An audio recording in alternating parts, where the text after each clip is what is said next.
All right, guys, part two. So now we've activated all the muscles, right, in a sense, and we've used a series of drills. I just gave in a previous video, I gave 3 quick drills you could do. Could take you under 5 minutes, to be honest. And now we're primed and kind of ready for the workload, right? So, again, trap bar, just know in a trap bar, especially ones like this, you have the high handles and the low handles. High handles being for anybody 6 foot up, low handles for anybody under that, right, obviously. But it also serves another effect. Some people have really tight calves. So when they go to lower down into position, they could only get so low because their calves only stretch so much when they try to bend their ankle back. Now, what I want us to do, sometimes, as opposed to them having to reach forwardly so, or be able to keep their chest up, these handles would be the right height.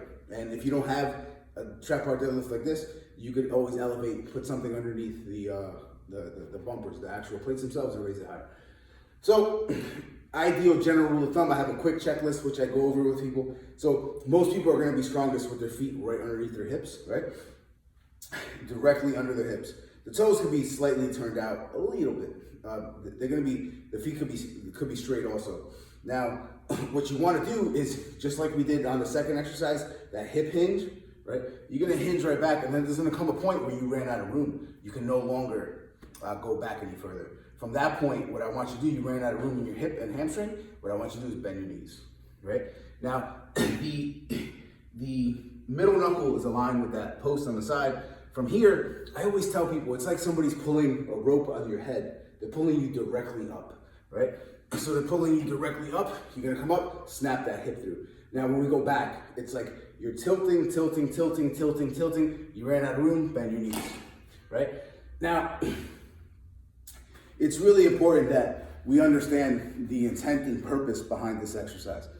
I utilize this exercise for strength development, regardless of if it's a mom, dad, athlete, right? So that dictates the amount of volume, the amount of sets I do. That also dictates the amount of reps I do.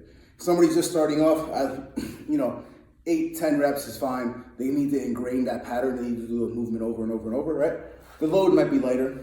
And somebody who's a little bit more established, we're gonna start dropping that down a little bit. What I recommend for most people is just about 3 to 5 sets of 5 to 6 reps. Should be in that tough range, right? In 5 to 6 reps, you should probably be able to hit 7 or 8 if you absolutely had to. You don't wanna make it a true heavy 5 or 6, right? That's one of the big things. And again, this is an exercise that has multiple facets, multiple really good things that happen for you posteriorly, or it makes you really strong. I remember one of my ex-football coaches used to say, have you ever tried to tackle somebody that's really strong? Yeah, it's not fun, right? Exactly. You ever try to take somebody down that's really strong?